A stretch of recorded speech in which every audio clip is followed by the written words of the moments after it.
Sementara itu pemirsa di Kabupaten Ogan Komering Ulu Timur, Bawaslu menghimbau kepada seluruh caleg dan parpol untuk melaporkan dana kampanyenya melalui Sikadeka atau Sistem Informasi Kampanye dan Dana Kampanye.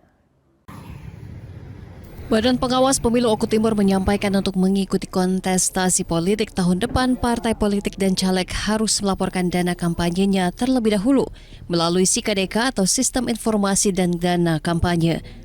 Hal tersebut merupakan salah satu syarat wajib yang harus diikuti seluruh parpol maupun caleg jika ingin mengikuti pemilu 2024 mendatang. Sebab jika dana kampanye parpol maupun caleg tidak dilaporkan di Sikadeka, maka hal tersebut dapat menggugurkan caleg tersebut jika nantinya caleg tersebut berhasil terpilih.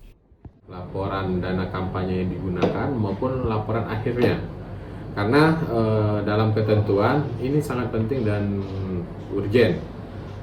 Terkait konsekuensi apabila parpol ataupun caleg yang tidak melaporkan dana kampanyenya ataupun pengalokasian dana kampanyenya tidak sesuai, ini bisa mendapatkan sanksi terberat. Dari Oku Timur, Jatmiko Francisco, iNews melaporkan.